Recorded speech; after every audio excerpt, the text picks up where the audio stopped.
I want to turn now to the royals drama. We've talked about it once or twice on the show. I've almost exclusively talked with Americans about it. And there are a lot of Americans, as I'm sure you know, who are obsessed with what's going on with the royal family. Yeah. And you don't live in the UK right now, but obviously you are from there. So I would like to get your perspective as a person with a far stronger connection to the actual place and to the family. What do you make of all of what's been going on the past few weeks? I mean, I've been finding it absolutely like riveting how it's unfolded in the UK media, just because I think it's brought these issues about white privilege and systemic racism to the mainstream media, and to a lot of people who have no idea what the hell they're talking about. Like there's just been so many angry white men on primetime TV being like, Britain's not racist, like what are you talking about? And it's just been, as someone my age, to watch like crazy, and it's so sort of obviously spells out this divide between the media that I consume and then the media that's, you know, the BBC or whatever. But I mean, in fact, one of the Labour leader candidates had a really sort of brilliant clash with Piers Morgan recently, a woman called Lisa Nandy, because he was saying, you know, the treatment of Meghan Markle is not racist. She had the same treatment as Kate Middleton, 70% positive and 30% negative, he said. And Lisa was just like, how the hell would you know? You're a privileged white man and you've never Among the most. Yeah, exactly. Outside of the royal family, perhaps. Did you see there was a mashup going around online? It was, it might have been Daily Mail, but it was headlines about Meghan Markle and headlines about Kate Middleton, about the same exact subject in each case, but totally different perspective on what it means for her to touch her stomach when she's pregnant, what it means for her to eat avocados.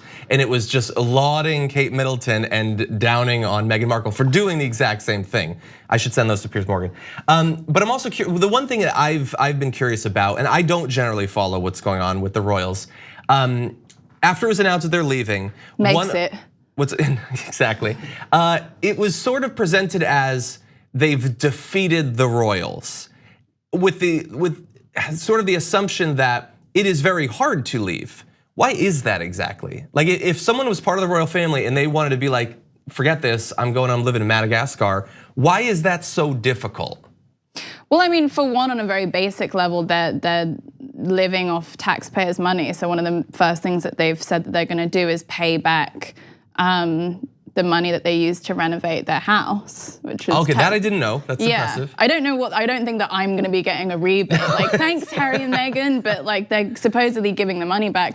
But I mean, I don't know. It's public opinion. I'm very like anti-royal. I think the whole thing is absurd, and I'm rooting for them. I have no idea why people are shocked that they would want to leave, that they want to go and live a normal life and like get away from that place. I think that it's just archaic, the whole system, and I feel like it's majority for show. You know, it feels like a sort of like tourism thing to me. I don't think that the Queen is relevant. I'm gonna get so much like hate mail now, aren't I? Yeah, pro-Queen forces, Queen stands. Yeah, I'm rooting for Meghan, and I just think that, you know, like you say, that mashup that you mentioned, all of the media like attacks on Meghan Markle is so kind of, you know, who the hell does she think she is, you know? And it's just so typical. It's such a trope. It's such a trope, such a cliched way to talk about a woman of color. And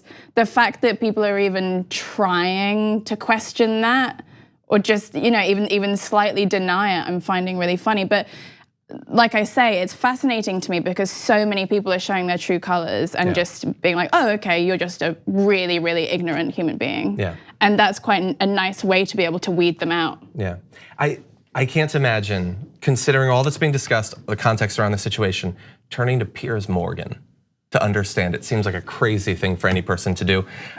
Billy Porter, great to have you in studio. Thank you. Always glad to talk to you. Hopefully we'll talk soon. Yes. For more political news, breakdowns, interviews, stories of activism, and me trying my hardest to care about the occasional big celebrity news story, subscribe to our YouTube channel at youtube.com/thedamagereport. And you can ring the bell wherever it is so you don't miss anything.